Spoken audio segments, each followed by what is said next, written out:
Habang nag-scroll ako kagabi, may napanood akong video. Isang jeep, isang matandang born again, at isang babae na may itsura o pananamit na hindi raw katanggap-tanggap sa Diyos. At sabi nung matanda, hindi makakapasok sa karya ng langit ang may ganyang katawan. At nung narinig ko yon, napaisip ako, paano kung may mga taong wounded na tapos lalo pang sinaktan na mga salita natin? Kaya ngayon, gagawa ako ng reaction video hindi para ipagtanggol si nanay sa church, kundi para ipagtanggol yung babae.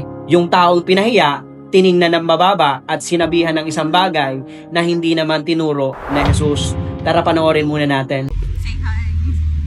Bakla. At tinatanong ko.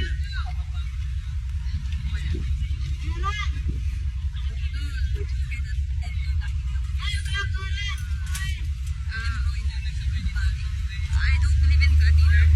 Somewhere behind the spirit. You're beautiful. But you make your family dirty. It doesn't matter naman. Alam niyo yung hindi din pumapasok sa langit yung mga nakikialam sa buhay ng ito. That is the Babylonia. Kayo po ba sure kayo makapasok kayo sa langit? Sa sinasabi ng Bible. Okay? Nakayasan mo yung katapan mo. Hindi ka naman po need ng opinion niya.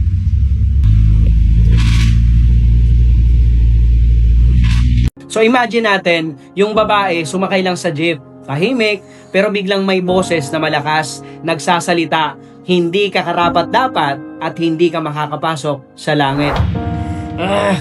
At alam niyong mas masakit, hindi ito galing sa lasing, hindi ito galing sa mga walang alam sa Bible, galing ito sa taong nagsasabing anak siya ng Diyos. Kaya maraming natitisod kaya maraming lumalayo sa simbahan, hindi dahil kay Jesus, kundi dahil sa condemnation ng ilang mga nasa simbahan.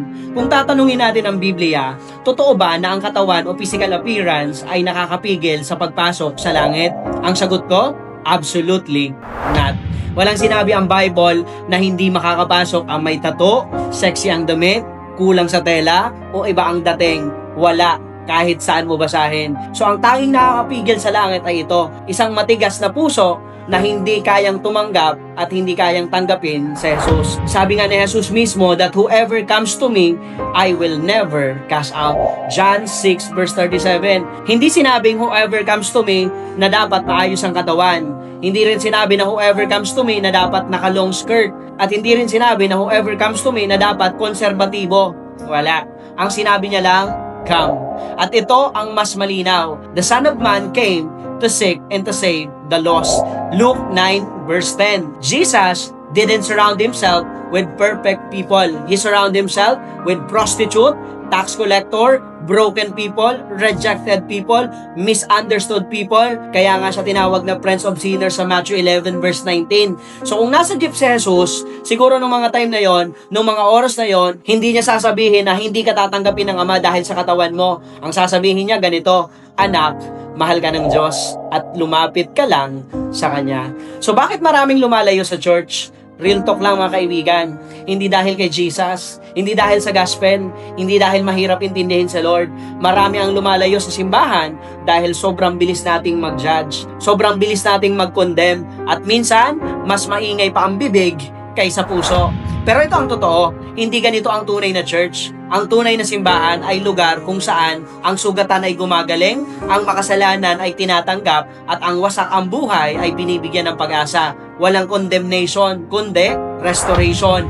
Kung ang simbahan ay parang ospital, bakit natin pinapalayas ang mga may sugat? Isipin mo kung ikaw ang babae sa jeep, isipin mo kung ikaw ang sinabihan na hindi ka tatanggapin ng Diyos dahil sa katawan mo. Hayaan mong sabihin ko ito ng buong puso. Hindi sinanay ang boses ng Diyos, hindi ang condemnation ang boses ng Diyos, at hindi ang paghuhusga ang boses ng Diyos. Ang boses niya ay ito, come to me, all of you. Matthew 11 verse 28. At kung sa jeep lang tayo nagkita, ikaw na pinahiya, ikaw na sinabihan ng masakit, sasabihin ko sa iyo, hindi ka tinanggihan ni Jesus.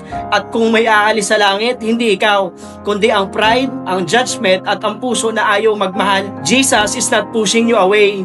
He is calling you home.